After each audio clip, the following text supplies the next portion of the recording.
Glória a Deus. Estamos ao vivo nesta manhã, mais uma escola bíblica. Bom dia a todos na paz do Senhor. Vou aguardar aí um pouquinho para os irmãos entrarem na nossa escola bíblica de domingo. Glória a Deus. Enquanto isso, eu vou compartilhar aqui o link da escola bíblica.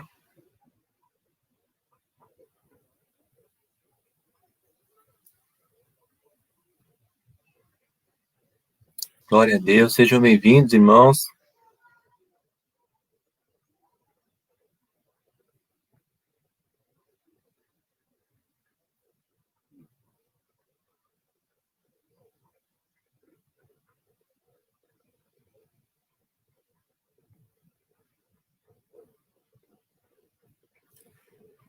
Glória a Deus. Bom dia a todos na paz do Senhor. Amém?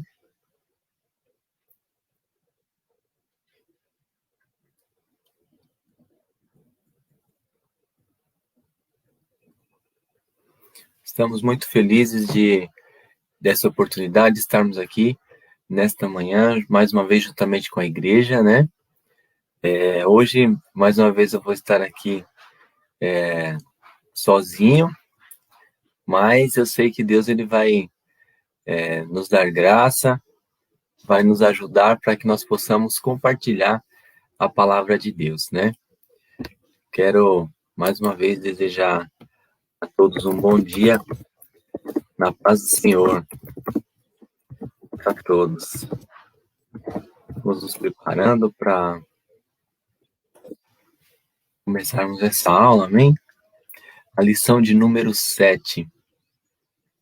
Nessa manhã chuvosa, uma manhã que a maioria das pessoas, né, gosta de estar aí na sua casa, no aconchego do seu lar, de repente debaixo de um cobertor, quem pode, né, quem de repente não está trabalhando hoje, né, mas é uma bênção. Quero desejar um bom dia para o Elinho, para a irmã Ivonete Dias, para a irmã Doraci, irmã Iracema, Simone, Neuza. Bom dia a todos vocês, meus irmãos, todos que estão entrando, né? Cumprimente aí os irmãos aí na paz do Senhor.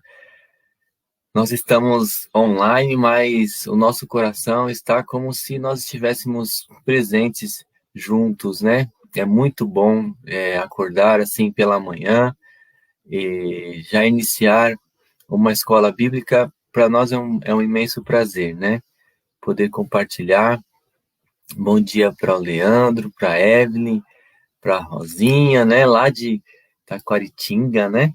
Deus abençoe todos vocês, meus irmãos. Nós vamos iniciar nossa aula. Hoje é uma aula que ela também me chama muita atenção. É um tema muito bom para a gente conversar hoje. E a lição de número 7, de 16 de agosto de 2020, diz assim o tema da lição, né? Marca aí. O povo de Deus deve separar-se do mal. Então, vocês já veem que o tema ele vai falar de uma questão bem importante, que é a santificação, né? O povo de Deus deve separar-se do mal. Aí a gente observa que vai falar de santificação. Aí eu quero que você pegue a Bíblia, a sua Bíblia aí, seja no celular, né? Pega a Bíblia lá em segunda carta de Paulo aos Coríntios, né? No capítulo 6, no versículo 17. Pega aí para a gente ler junto. Esse é o texto áureo da lição, tá bom? Segunda aos Coríntios, capítulo 6, versículo 17. Nós vamos ler a palavra do Senhor, dando início a essa escola para a honra e glória do nome do Senhor Jesus. Diz assim, ó, pelo que saí, né? Saí do meio deles, e apartai-vos, diz o Senhor, e não toqueis nada imundo, e eu vos recebereis. Esse versículo ele fala de separação. Deus falando ao povo de Israel para sair do meio deles, né, do meio de outros povos que não eram o povo escolhido de Deus, né? Apartai-vos e não toqueis nada imundo, e eu vos receberei. Deus colocando para o seu povo a condição da santidade, da separação, né? Então a gente vai falar um pouquinho sobre isso. A verdade prática já vai te dar uma noção bem interessante do que nós vamos falar hoje. O mundanismo na igreja corrompe os bons costumes e extingue a santidade, né? Essa é a verdade prática, que o mundanismo na igreja corrompe os bons costumes e extingue a santidade. Você já parou para pensar qual é a realidade das igrejas nos dias de hoje? Você já conseguiu observar no decorrer do tempo que você está aí vendo muita coisa acontecendo online, né? Tudo hoje sendo transmitido na internet. Você já parou para ver, para analisar se o que está sendo demonstrado, o que está sendo aplicado hoje nas igrejas é o evangelho genuíno, né? Porque a lição ela vem nos alertar, né, sobre o mundanismo que está entrando na igreja.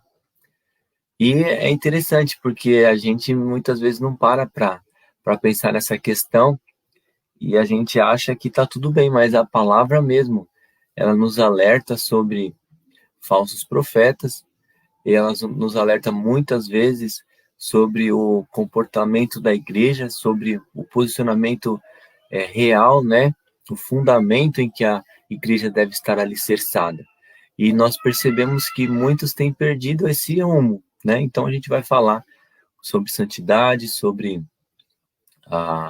o comportamento da igreja, qual que é a visão segundo a palavra de Deus, tá? E nós continuamos lendo lá o livro de Esdras, Esdras 2, do 59 até o 62. Então, Esdras 2, do 59 até o 62.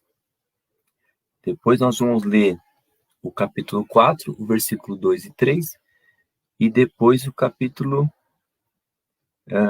6, do 2 ao 4. Então, deixa separado aí Esdras 2, o versículo 59, depois Esdras 4, o versículo 2, e depois Esdras 6, também o versículo 2. Nós vamos ler a leitura bíblica em classe, um texto lá do Antigo Testamento, dando continuidade na mesma história que nós estávamos já relatando nas outras lições. Ela também vai ser base para a lição de hoje. Então diz assim, ó, também estes subiram de Tel-Melá e Tel-Arsá, Querube, Adã e Imer, porém não puderam mostrar a casa de seus pais e sua linhagem, se de Israel eram. Os filhos de Delaías, os filhos de Tobias, os filhos de Necoda, 652. E dos filhos dos sacerdotes, os filhos de Abaías, os filhos de Cós, os filhos de Barzilai, que tomou mulher das filhas de Barzilai, o Gileadita, e que foi chamado do seu nome. Estes buscaram seu registro entre os que estavam registrados nas genealogias, mas não se acharam nelas, pelo que por imundos foram rejeitados do sacerdócio. Chegaram-se a Zorobabel e ao chefe dos pais e disseram-lhes: Deixai-nos edificar convosco, porque como vós buscaremos a vosso Deus, como também já lhe sacrificamos desde os dias de Esar-Adom, rei da Assíria, que nos mandou vir para aqui. Porém, Zorobabel e Jesua e os outros chefes dos pais de Israel lhes disseram: Não convém que vós e nós edifiquemos casa a nosso Deus, mas nós sós a edificaremos ao Senhor, Deus de Israel, como nos ordenou o rei Ciro, rei da Pérsia, e em Acmetá, no palácio que está na província de Média, se achou um rolo, e nele estava escrito um memorial que dizia assim: no ano primeiro do rei Ciro, o rei Ciro deu esta ordem, com respeito à casa de Deus em Jerusalém. Essa casa se edificará para lugar em que se ofereçam sacrifícios e seus fundamentos serão firmes. A sua altura de 60 côvados e a sua largura de 60 côvados, com 3 carreiras de grandes pedras e uma carreira de madeira nova, e a despesa se fará da casa do rei, e uma carreira de madeira nova, e a despesa se fará da casa do rei. Esse texto de Esdras, ele fala de duas questões, né? A primeira questão que ele fala é das genealogias, porque quando o povo de Israel, o povo de Judá, né, que foi a tribo que teve os seus remanescentes, né, do cativeiro babilônico, quando o povo volta para Israel, volta para sua cidade, para Jerusalém, que tinha sido destruída, né, volta para reconstruir o templo, volta para reconstruir a cidade, os muros. Zorobabel e Josué, os líderes do povo, eles já tinham a consciência de que, pela ordem de Deus, somente os judeus, né, somente aqueles que eram genuínos da genealogia de Israel poderiam voltar para a cidade. Somente o povo de Deus poderia. E não poderia haver mistura, né? Então, o que aconteceu? Quando o povo estava voltando, eles estavam fazendo, todo mundo que voltava tinha que apresentar, né, a sua genealogia, tinha que confirmar a sua genealogia, para ver se realmente fazia parte do povo de Israel. Senão, não poderia fazer parte ali da reconstrução e não poderia ficar ali na cidade, porque somente quem estava na genealogia, na pura genealogia, sem mistura, poderia fazer parte desse retorno, né? E depois a gente vê uma segunda situação em que aqueles homens que eram samaritanos, eles se oferecem para ajudar a reedificar a cidade. Mas aí, como nós falamos na outra lição, aí o Zorobabel e Josué, eles não permitiram, porque também não poderia haver mistura. Isso se reflete na questão da separação, da santidade, né? E agora nós vamos entrar na lição. A introdução, eu vou ler somente a introdução, é a única parte que eu vou estar lendo da lição, tá bom? Diz assim, ó, nesta lição iremos estudar os preparativos que os judeus fizeram para pôr os alicerces da nova forma de vida que eles iniciariam em Jerusalém, depois dos anos no cativeiro em Babilônia. Ali eles viveram espalhados pelo vasto território daquele reino. Agora iriam viver uma vida comunitária conforme os ritos da lei, tá? Aí o que acontece? No primeiro ponto, no primeiro tópico, né, ele fala assim, que somente os judeus retornariam a ajudar. Então, a lição, ela fala o seguinte, como eu tinha mencionado agora há pouco, para uma pessoa ser considerada apta para fazer parte do grupo que iria transferir-se para Jerusalém, exigia-se prova da sua linhagem, de que provasse ser realmente de Israel. E logo na primeira triagem que foi feita, já 652 pessoas já foram excluídas, né? E assim, esse primeiro ponto, ele é importante por quê? Porque a gente aprendeu no decorrer do tempo aí, né, do Evangelho, nós aprendemos que a Bíblia, ela tem três figuras, né, de linguagem. Ela fala de forma simbólica, ela fala de forma literal e ela fala de forma figurativa. Então, aqui a gente percebe que existem dois tipos de linguagem. A primeira linguagem, ela é a linguagem literal, né, que é o acontecimento da história do povo de Israel.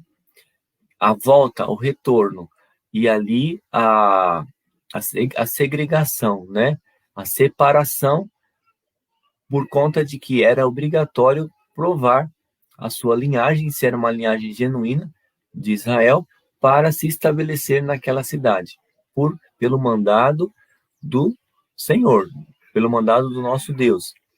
E aí a gente percebe que também esse texto, ele remete a uma linguagem simbólica. E qual que é a linguagem simbólica? Que essa questão de somente os judeus poderiam retornar a Judá, né, lá Jerusalém, ela remete à simbologia da santidade. Então, eu faço uma pergunta para vocês, irmãos. O que é santidade? Né, eu já falei aqui, e quero ver se vocês entenderam, né? O que é a santidade, né? Aí eu vou passar para vocês algumas informações que são relevantes sobre essa simbologia, né? E aí a gente já vai entrar nos assuntos mais polêmicos aqui, né? Então, o que você entende por santidade, né? Enquanto você vai aí se preparando para responder, vai colocando seu comentário, né? Eu já vou iniciando aqui a explicação para ver se vai bater com o que você está comentando aí. Então, a santidade, ela é a separação. A igreja, quando ela foi constituída na cruz do Calvário, através do sacrifício de Jesus, ele transferiu vamos dizer assim, uma herança, que era somente do povo de Israel. Então, Deus tinha um povo separado, que era o povo de Israel.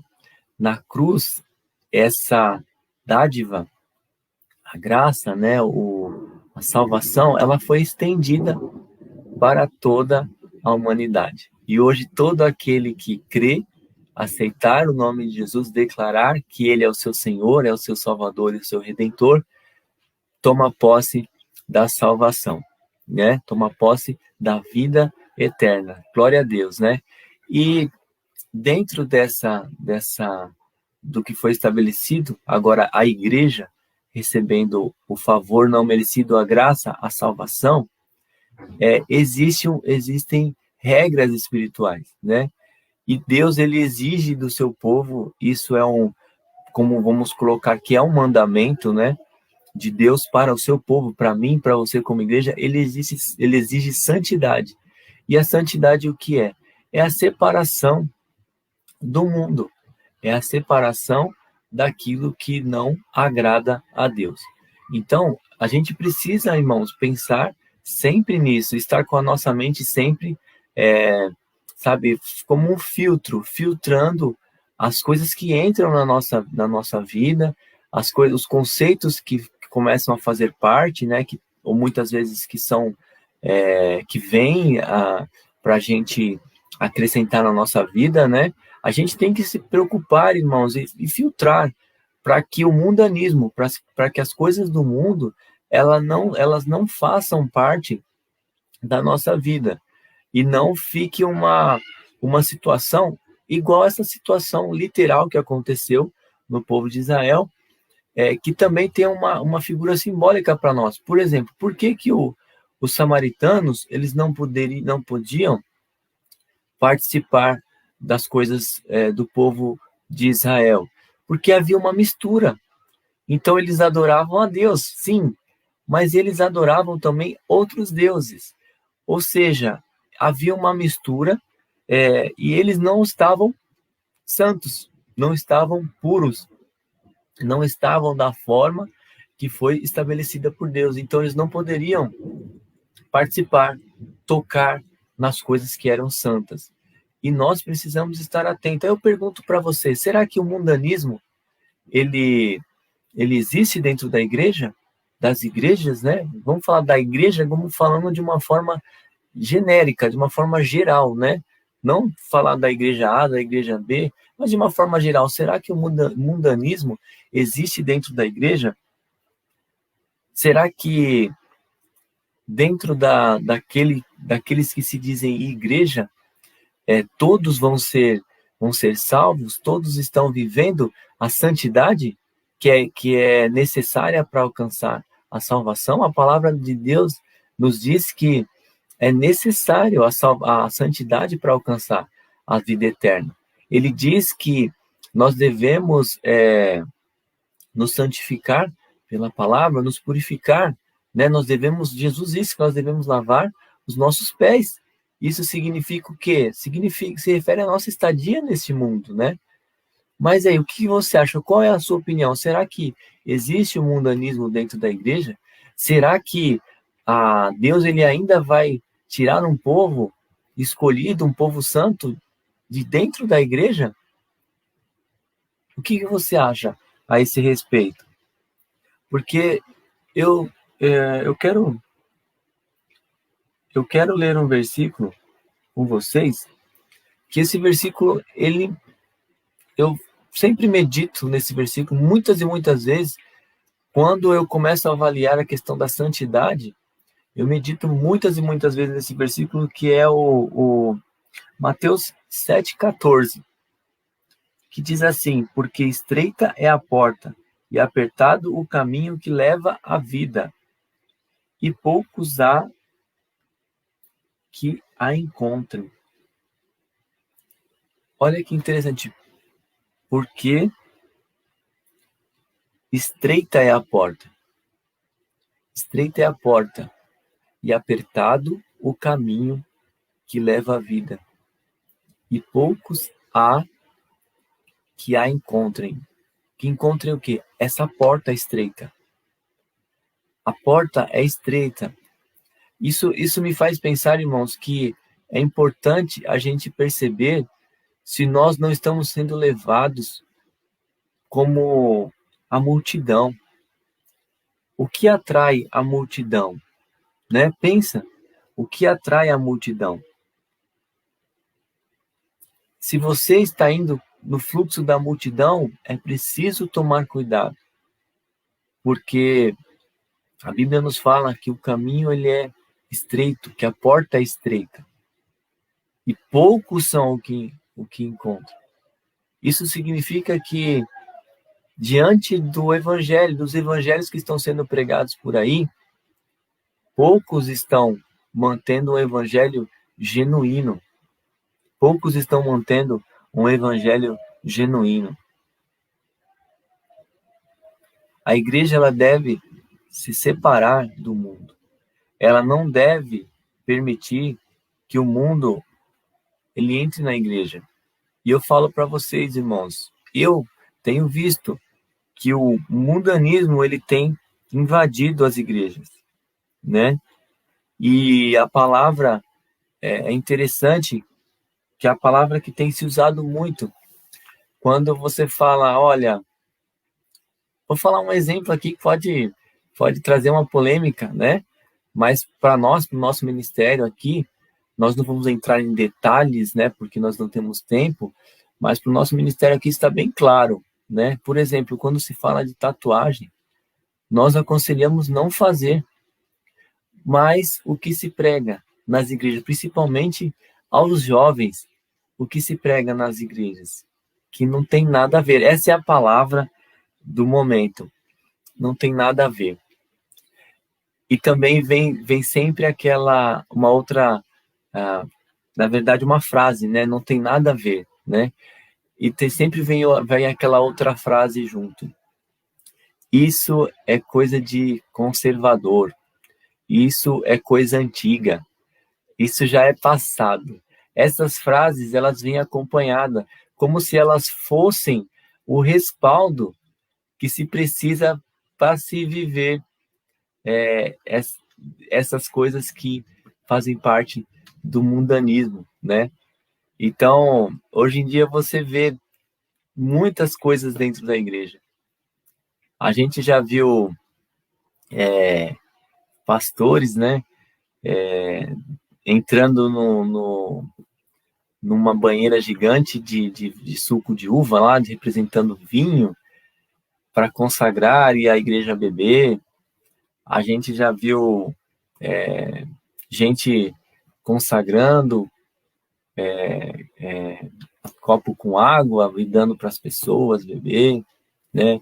A gente vê o povo permitindo tatuagem, a gente vê o povo de Deus curtindo as músicas, né, que são do mundo, com aquelas letras, né, que são extremamente abençoadas, se os irmãos entendem a ironia, né? E a gente vai vendo e o povo vai dizendo, não tem nada a ver. A gente vai vendo homens e mulheres que se dizem homens e mulheres de Deus se divorciando e casando 2, 3, 4 vezes e sendo líderes de ministérios, né? Isso tá normal, natural. É natural você ouvir músicas do mundo, é natural você fazer tatuagem, é natural você ser radical, né? Nesse sentido, é natural criar inovações dentro da igreja, criar coisas que são palpáveis, né, para as pessoas levarem para suas casas e criarem os seus amuletos, né? É normal, isso não tem nada a ver. Isso é coisa de falar contra isso, é ser conservador, é ser das antigas, isso não faz mais parte, né? Será que é isso? Você já parou para pensar? E eu estou falando de coisas assim, bem fáceis da gente identificar. E aquelas que são mais difíceis, que requer muito mais prudência, muito mais conhecimento da palavra, e aquelas questões de filosofias, aqueles que dominam a oratória, que dominam as técnicas de falar em público e criam filosofias próprias para falar, para mexer com as emoções, para mudar os estilos de vida, dizendo que estão se baseando na palavra de Deus, mas essas verdades, né, com aspas aí, né, essas verdades estão cheias das intenções e do conhecimento humano e vazias da sabedoria e da unção de Deus. Essas são as mais difíceis da gente identificar. E aí eu pergunto para vocês, o mundanismo, ele está invadindo a igreja, as igrejas ou não? Qual é a sua postura? Tudo que você ouve, você acredita que vem de Deus, que é sagrado, que é santo? Porque Deus, ele requer santidade, ele requer separação da igreja das coisas que são do mundo. E ele quer que nós possamos manter, como igreja, um evangelho genuíno.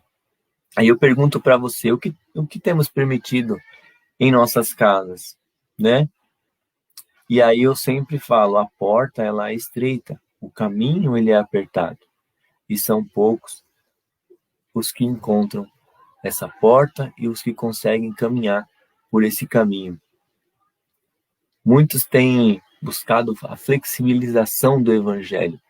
Muitos têm buscado um evangelho sob medida, que me aceite do jeito que eu sou e que se enquadre na minha vida. Então, é o evangelho que tem que se adaptar ao meu estilo de vida hoje, nos dias de hoje.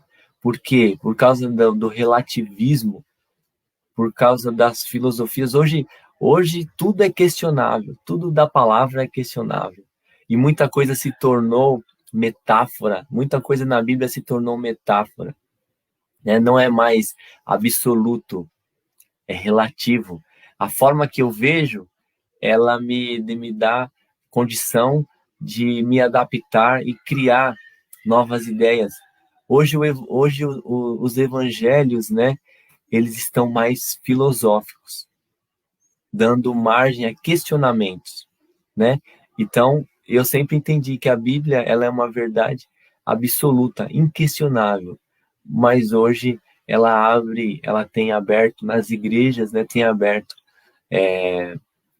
aberto portas para questionamento se tornado algo sob medida. Hoje é o evangelho que tem que se adaptar à vida do ser humano, não mais ao contrário. Mas eu não acredito nisso e eu tenho certeza que a palavra de Deus não muda. E ele diz que ai daquele que tira uma vírgula da sua palavra, né? Então, irmãos, vamos pensar, porque tem coisas que estão escancaradas, tem outras coisas que são mais difíceis da gente entender e é preciso nós termos fundamento na palavra de Deus, a nossa mente estar alicerçada na palavra de Deus para não ficar alienada, né? Esse foi o tópico 1, que tem essa simbologia, né, na separação, na santidade. E nós precisamos pensar se a nossa vida ela tem sido irrepreensível, se ela tem sido separada, se ela tem sido santificada, né? Eu tive uma oportunidade, vou dar mais um exemplo só, para não tomar muito tempo, né? Eu vou dar mais um exemplo só, né? Nós vivenciamos durante esse último século, essa última década, se eu posso assim dizer, não sei se chegou a 10 anos, mas já faz algum tempo que nós temos visto, né, algumas coisas, algumas modas entrando na, nas igrejas, né? E assim, pode te chocar, mas eu não vou deixar de falar, porque é o que nós cremos e a palavra nos dá essa ousadia, né, para confrontar essas ideias. E a gente viu não quero que você se sinta mal se você já fez isso, né? Mas a gente viu umas modas que vieram, né? Por exemplo, de jejum, né? Aí, camarada, alguns líderes aí trouxeram para as suas igrejas. Isso chegou também na nossa igreja e a gente ficou bastante incomodado e reunimos principalmente os jovens para conversar. Por exemplo, jejum. Aí começaram a fazer jejum de redes sociais, jejum de videogame, jejum de namorar, né? Separou ficou distante os namorados ficaram distantes uns dos outros, né? Estamos em jejum de namoro. E era jejum daqui, jejum disso, jejum daquilo, e tudo assim, com um propósito de conquistar algo, né? Então, eu faço o jejum porque eu quero ser abençoado nessa área. Eu quero alcançar, de repente, um emprego, de repente, uma coisa que eu tenho buscado há muito tempo. E começou essa modinha. E começou o pessoal a fazer jejum de refrigerante, jejum de Coca-Cola, jejum disso, daquilo, como eu falei, redes sociais. Irmãos, e é interessante que as pessoas elas seguem essas coisas e elas nem procuram saber o fundamento, saber de onde veio. Aí eu questionei alguns jovens, né? Por que você está fazendo isso? Aí eles falaram, não, porque eu ouvi e achei interessante. Mas eu perguntei, mas você achou o fundamento na Bíblia? Que, por exemplo, que te dá um respaldo para você fazer um jejum de rede social, de não acessar Facebook? Não, lá não sei, né? Me respondeu. Irmãos, e a Bíblia, ela fala muito clara, só tem jejum na Bíblia. O jejum, ele especificamente, é uma linguagem literal. Não tem simbologia no jejum. Não tem simbologia nenhuma, é uma linguagem literal. O jejum é jejum total de alimento. Jejuar é ficar sem comer. Esse é o significado da palavra jejum, é ficar sem comer, né? Então, assim, a Bíblia ela usa a figura literal. Então, assim, jejum é ficar sem comer. Um jejum total, ficar sem comer e sem beber por um determinado tempo, sem beber água. Água. Jejum parcial, perdão, irmão. Jejum parcial é ficar sem comer por um determinado tempo, mas beber água ou comer alguma coisa leve. Pessoas que não podem ficar muito tempo sem comer por causa do estômago, de alguma questão ácida no estômago, fazem jejum parcial. Eu faço jejum parcial, porque eu não posso ficar sem comer. Meu estômago não pode ficar vazio por mais de 3 horas, porque senão ataca gastrite, né? Então, assim, mas eu não deixo de fazer jejum. E a Bíblia fala, é uma linguagem literal, jejum é ficar, se abster de alimento, né? Um jejum total, sem alimento e sem água. Um jejum parcial, tomar água ou comer ou se abster de alguns alimentos, né, que são da rotina do dia a dia, né? Ah, eu vou fazer um jejum de filé mignon. Quando que você costuma comer filé mignon? É até engraçado, né? Irmãos, e a questão, né, que era também a questão do que se buscava através do jejum. Era se buscava um resultado, né? É, conquistar algo. E, na verdade, o jejum, ele é uma forma de você se santificar, não de você buscar uma bênção. Quando você faz um jejum, ele é um tempo em que você fica sem comer, mas você também fica em consagração. Você fica orando, você não fica falando besteira, você não desvia o foco. Você pode trabalhar e fazer um jejum? Pode, mas a sua mente vai estar concentrada em fazer, cumprir as suas tarefas do seu dia a dia, mas você vai estar ali ligado com Deus direto, em oração, constante. Esse é o verdadeiro jejum. Por quê? Porque o resultado do jejum é santificar-se, sabe? É se abster das coisas do mundo para estar mais perto de Deus. Essa é a verdade. É isso para que serve, é para isso que serve o jejum. Então, quando você se abstém de uma rede social, você não está fazendo jejum, você está tirando da sua vida aquilo que está sendo desnecessário, que está tomando o tempo de Deus. Isso sim. Quando você faz jejum, deixa de tomar, né? Não vou falar faz jejum porque é errado. Quando você não toma, por exemplo, refrigerante, seja o refrigerante que for, você está abdicando ali de uma coisa que faz mal para a sua saúde, não de algo que te faz falta. Porque refrigerante, todos sabem, né, que refrigerante faz mal. Então não é jejum de refrigerante. Quando você se abstém de qualquer outra coisa que não seja o alimento, essa coisa geralmente ela está tomando um lugar que na sua vida que você está colocando como algo necessário para sua vida, que você está colocando num patamar muito elevado que não é esse o lugar dela na sua vida. Então quando você se abstém disso, você nada mais, nada menos está fazendo do que colocar as coisas nos seus devidos lugares e não jejuar, porque jejum é só jejum de alimentos. Estou dando um exemplo, irmãos. Estou me estendendo um pouquinho mais porque é um negócio que é legal a gente precisa pensar, porque senão a gente recebe tudo que vem. Quando eu ouvi um líder renomado falando sobre esses jejuns de redes sociais, de jejum de falar, jejum de um monte de coisa, eu fiquei esperando ele trazer um embasamento bíblico para isso. Eu ouvi a pregação do começo ao fim para ver se ele ia trazer esse embasamento, e o embasamento que ele deu foi que na concepção dele era isso. Segundo a, a ideia dele era isso. Então, assim, o embasamento dele foi a filosofia, foi o que ele interpretou, foi a revelação que ele teve, não foi a palavra. Os irmãos entendem?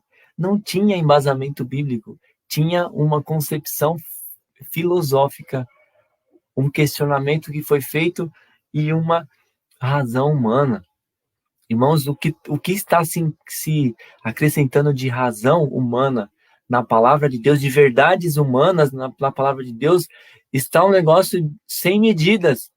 Precisamos buscar sempre a raiz do evangelho, viver os fundamentos bíblicos e esquecer dessas ladainhas que emocionam, que faz a gente chorar, esquecer dessas ladainhas que vêm desse povo que se dedica na oratória, mas se esquece de que o que muda a vida das pessoas é a unção de Deus, é o poder de Deus, é a palavra de Deus genuína. É isso que muda a vida, é isso que liberta o endemoniado, é isso que cura o enfermo. E nós vemos evangelhos melodramáticos que vêm só para fazer o povo chorar, mas não vem para fazer o povo mudar de vida, não traz uma renovação de mente. É isso, irmãos, que nós vivemos hoje. O mundanismo ele está enraizado dentro das igrejas, e são poucas igrejas que têm mantido a palavra genuína. E aí a gente vê as cartas lá no Apocalipse, as 7 igrejas da Ásia, somente uma igreja, uma pequena igreja, recebeu elogio, vamos dizer assim, de Deus. Somente uma pequena igreja. Eu falo, olha, quantidade não quer dizer qualidade. Você pode ver igrejas cheias, você pode ver a multidão indo em busca de milagre, indo em busca de cura, indo em busca de um monte de coisa, mas você vai ver uma multidão cega indo em busca das coisas que perecem. Elas podem buscar uma cura, mas isso não vai livrar da morte. Irmãos, nós precisamos buscar aquele que tem a vida, aquele que tem a vida eterna. Nós precisamos buscar as coisas que não perecem. Não vamos andar com a multidão, porque a porta é estreita, o caminho é apertado. Eu espero que essa lição de hoje faça a gente refletir um pouco, né? A Evelyn está comentando, acho que pode ser a Evelyn ou o Rony, né? Que eles usam a mesma conta. De vez em quando está comentando, jejum de comer caviar, né? Assim, esse é fácil de conseguir se santificar, né? A Neuza disse, desde que me converti, eu já ouvia falar desses jejuns. E eu, em particular, faço o tradicional, que para mim é válido. Faço na medida que eu posso e que o meu organismo aguenta. É isso mesmo, porque a palavra diz que nós devemos fazer tudo com vigilância, com consciência, né? Aplicar as verdades de Deus através da nossa consciência, o culto racional, né? E é isso mesmo, Neuza. E eu digo para você, não é o tradicional, é o verdadeiro. Você faz o correto, né? Porque esses outros que inventaram aí não são verdade, são filosofias humanas. Eu falo isso com propriedade, né? E a gente vai dando continuidade aqui, para a gente já vai encerrar, né?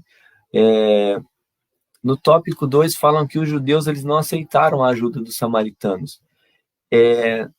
Aí a gente continua falando dessa questão de santidade.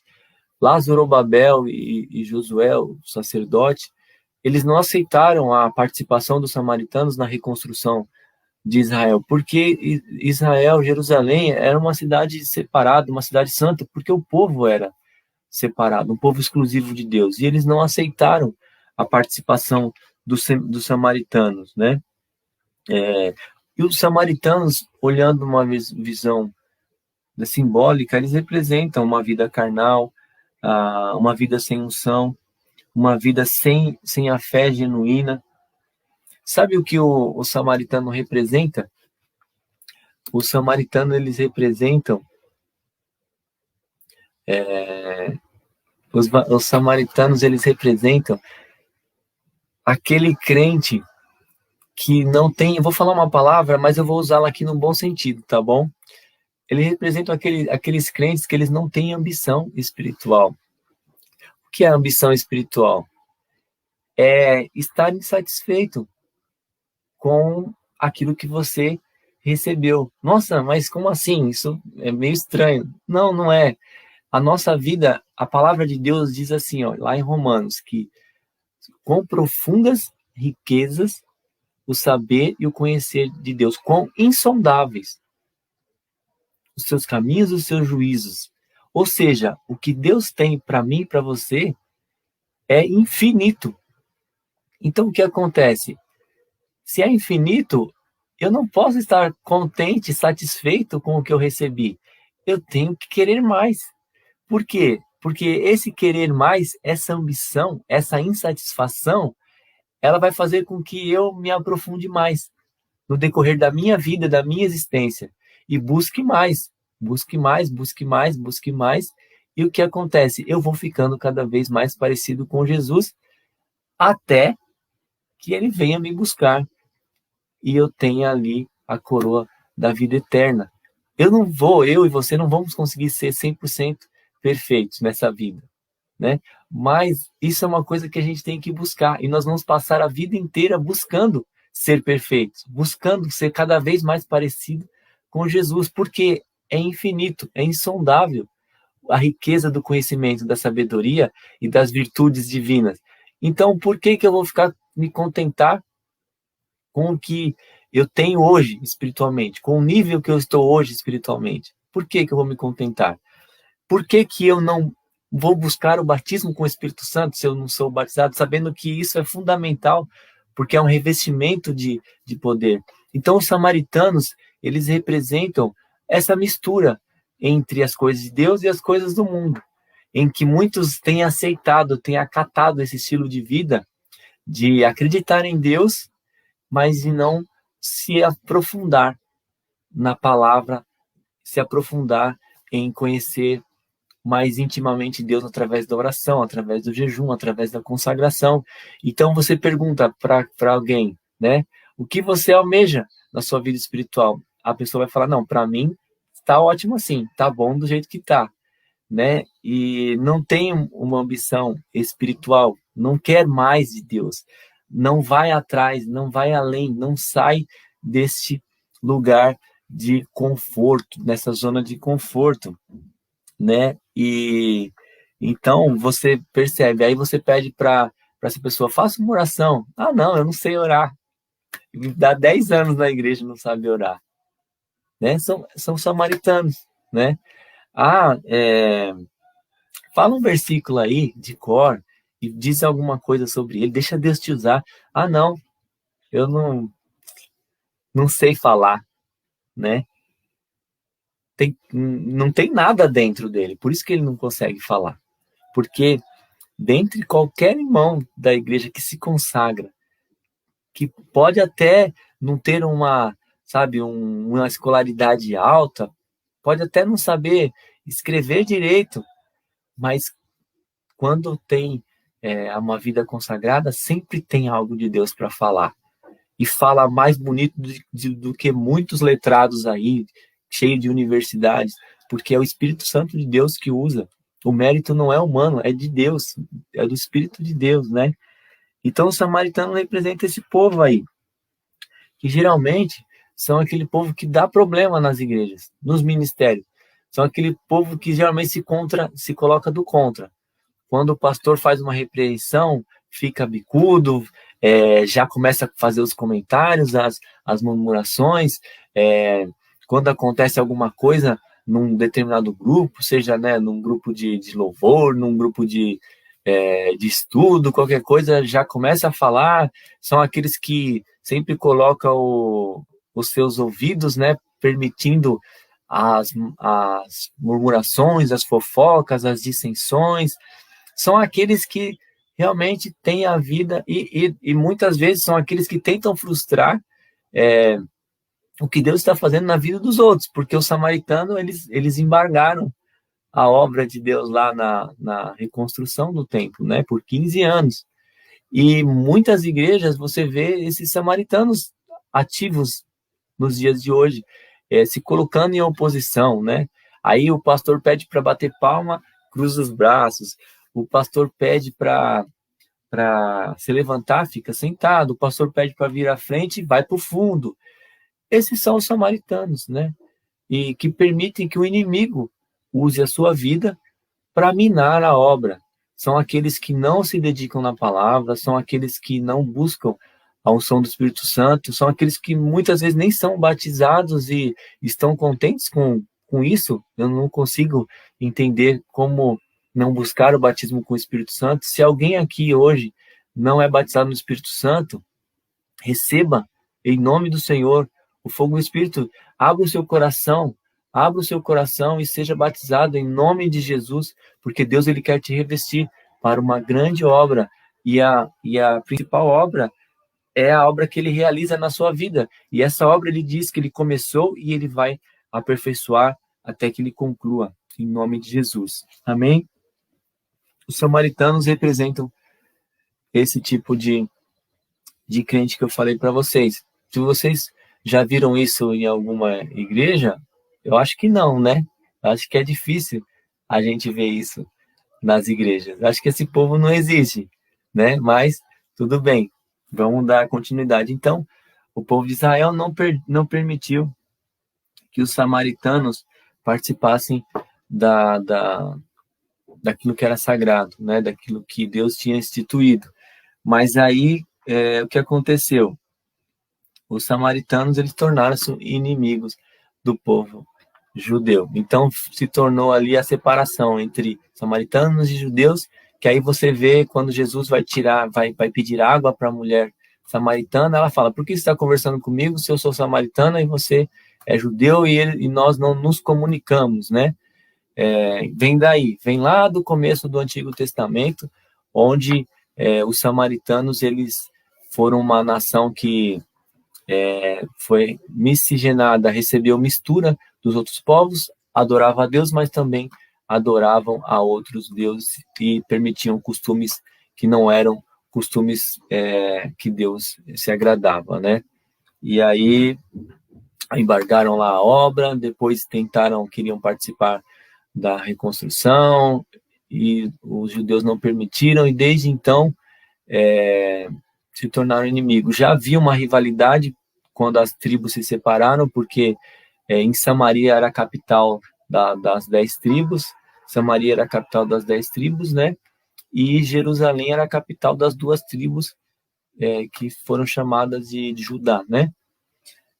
Então é isso, basicamente, porque a gente já falou um pouquinho disso nas outras aulas, né? E aí vem o tópico 3, Deus exige santidade, né? Então, santidade é a separação. Eu vou falar isso rapidamente, né? Santidade é a separação, é se separar das coisas que não agradam a Deus, as coisas do mundo. É tirar de dentro da sua vida, da sua casa, da sua família, o mundanismo e viver as verdades de Deus para a sua vida. Tratar as coisas, né, com justiça, tratar as coisas com base na palavra de Deus, permitir viver em santidade, para mim, vendo com base na palavra de Deus, que remete ao fruto do Espírito, né? Porque a palavra de Deus que diz que o fruto do Espírito, ele é justiça, né? E fala lá em Efésios que o fruto do Espírito, ele é justiça.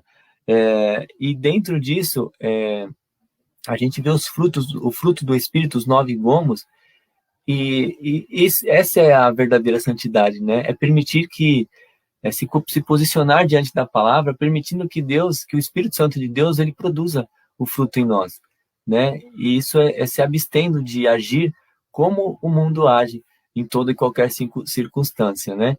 E aí o Espírito Santo de Deus, ele vai produzindo fruto na nossa vida e nós vamos ficando cada vez mais separados do mundo, né? E tem uma diferença entre santidade e santificação, né? Santificação vamos dizer assim, é o verbo, né? É você que exprime ação, são as atitudes que você toma para ser santo. Então, ser santo é ser separado. E santificação são as atitudes que você toma para conquistar essa separação. Isso remete àquele versículo que diz que o reino de Deus ele é conquistado à força. Então, quer dizer que você tem que se esforçar, porque sempre vai existir uma luta entre a carne e o espírito, né? E para que o espírito prevaleça, é preciso que você aí use o seu livre-arbítrio e dê vazão às verdades, à vida espiritual, para que ela mortifique a vida carnal, né? Os prazeres da carne, que são realmente prazeres, são coisas que trazem uma satisfação muito grande, por isso que o inimigo ele tenta lançar isso continuamente na nossa vida, né? Ele tenta fazer com que você descarte, vamos dizer assim, descarregue essa palavra, descarregue suas emoções de forma errada. Ele tenta fazer com que você goste das coisas erradas, mas se você estiver aplicando a sua vida na palavra do Senhor, vivendo as verdades de Deus e buscando aquilo que é de Deus, uma rotina, uma vida, né, embasada na justiça, na verdade, no padrão divino, o Espírito Santo de Deus vai produzir em você o fruto do Espírito.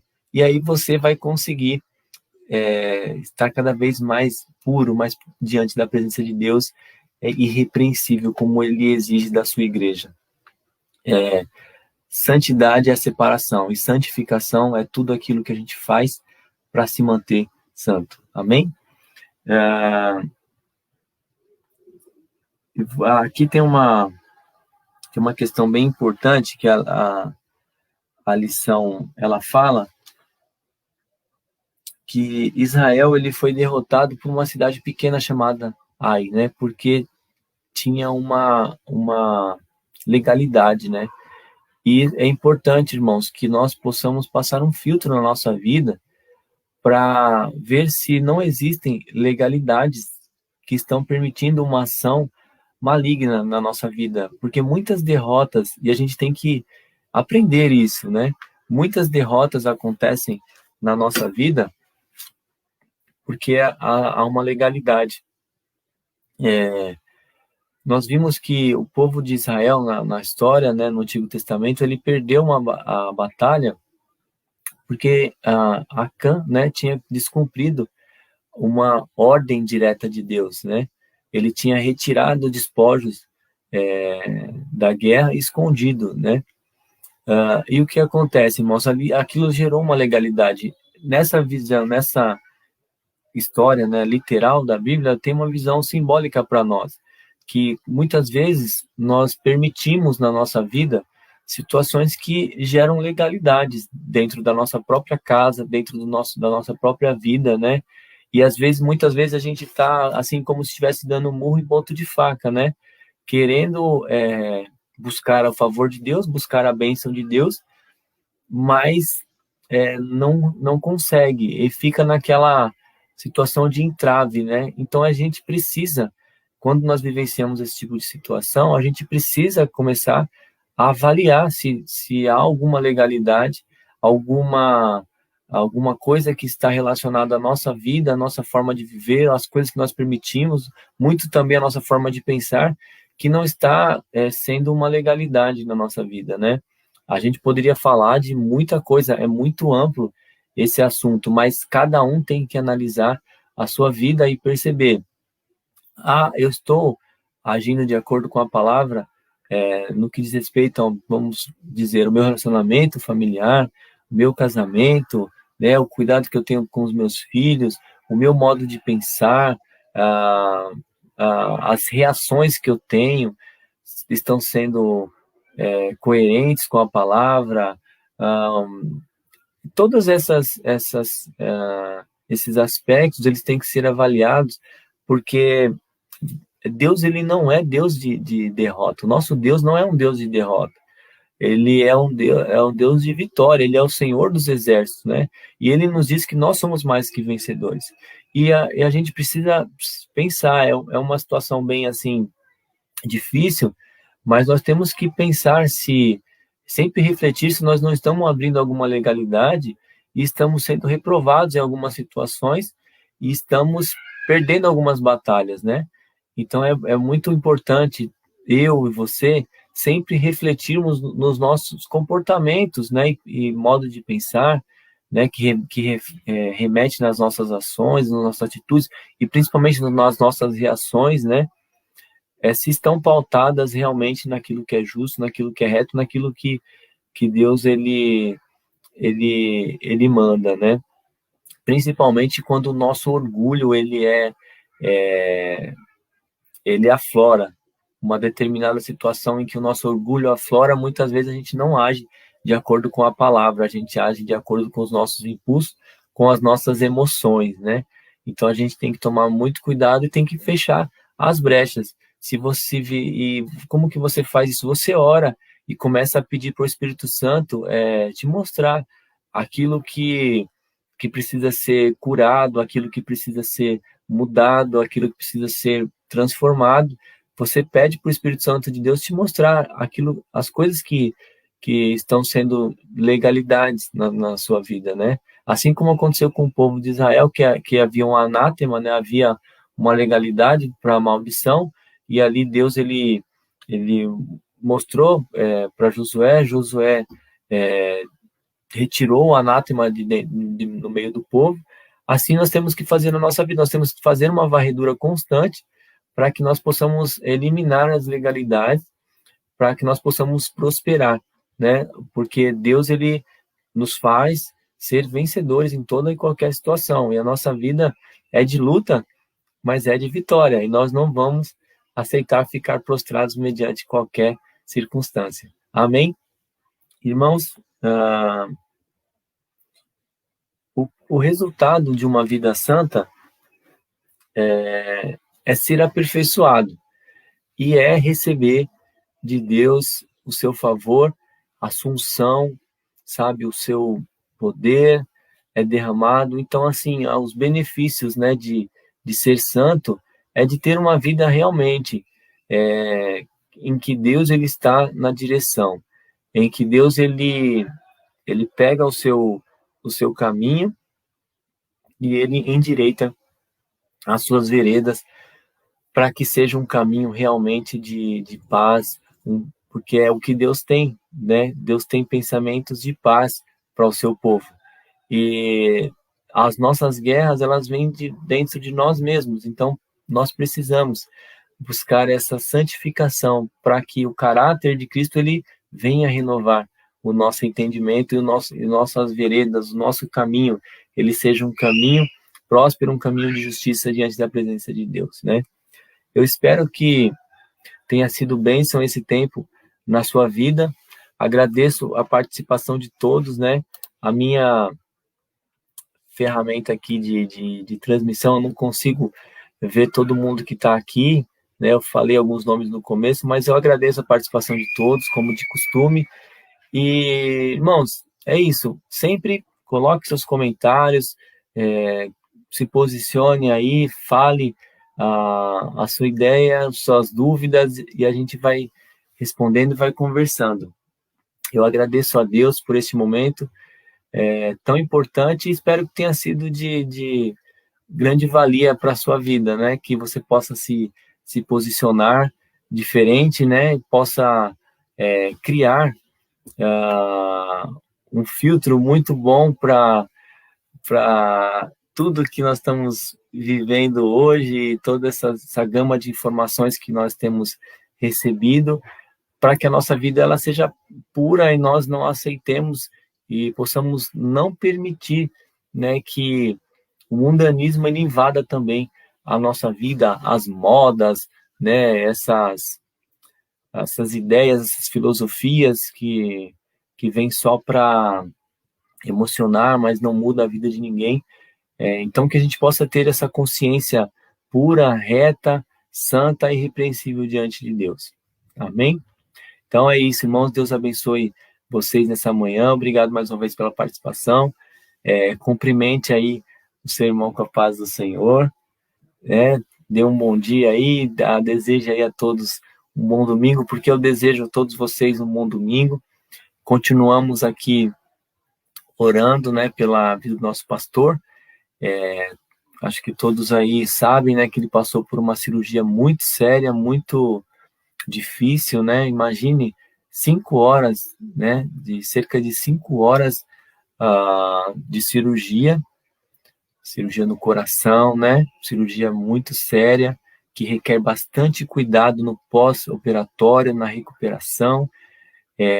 Infelizmente, né, ele passou por uma situação bem difícil, que foi acometido por uma embolia pulmonar após a cirurgia, né? Ele já estava em recuperação, já tinha ido para o quarto, e aí uma trombose, né, um trombo, né, se deslocou para o seu pulmão, gerando uma embolia pulmonar, mas graças a Deus ele foi ali tratado já de imediato, já saiu da UTI que tinha retornado, já voltou para o quarto, e agora nós estamos aqui confiantes, aguardando a recuperação dele, e temos certeza de que Deus ele vai restaurar plenamente o pastor.